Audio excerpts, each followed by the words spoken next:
This video will continue our discussion of the directional derivative by working another example. So they want us to find the directional derivative of this function at point 2, in the direction of that vector. One thing that you have to note, let's go ahead and deal with the vector. I do it right away because I know when I first started doing these problems, I would make this mistake consistently. Let's write our directional derivative first. Directional derivative. All right, that's equal to our gradient of f dotted with a unit vector. And then that was the part I was about to say, that u has to be a unit vector. All right, they just called it v here. Doesn't matter. They could have called it whatever they wanted. But I need to make sure that thing is a unit vector. So I'm going to find the magnitude of v. All right, that's 3, 4. Well, I know that magnitude is 5. You can use the magnitude definition to get there. So if I wanted to take v, I'm going to change it to hat. And I'm going to divide by my magnitude. So the unit vector here is going to be 3 over 5, 4 over 5. Now I can use my definition with that. That's what I'm going to use in my dot product. Now the gradient of f, recall, is the partial derivative with respect to x, and then partial with respect to y. That's going to be my gradient. So I need my partial derivative of my function up there with respect to x. So notice the half in the power. That's going to come down. The inside stays the same.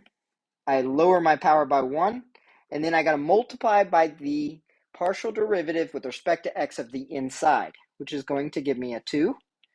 And then what we're left with is the 2's cancel. I get an x on top, and then I got the square root of x squared plus y squared plus 1. All right. If we carefully look at the function itself, there is no difference between x and y squared. I could change them and not change any part of the problem. So that tells me that I can do the partial derivative by just using symmetry. I'm going to have a y on top and the same thing on the bottom. This is due to symmetry. All right, we'll leave it there. That's an SYM, even though it looks like an SG. Symmetry. We'll leave it there. Okay, due to symmetry. So now I do have my gradient, and they want it at that point.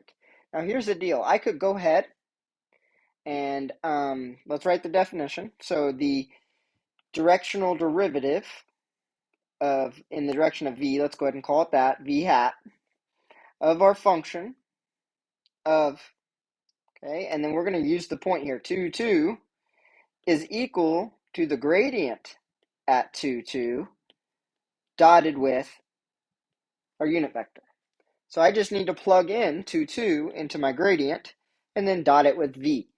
All right, so plugging 2, 2 in, I got 2 up top over the square root. Okay, 2 squared is 4 plus 4 squared. 2 squared is another 4 plus 8 plus 1 is 9, which is a 3.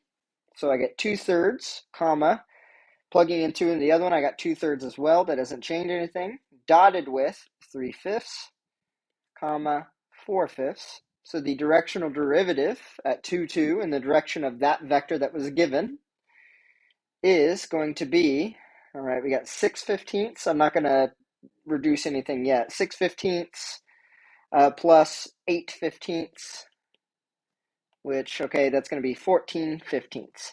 So the slope of the line in the direction of this vector, which would create a plane, this is the slope of that tangent line. Now, I could also,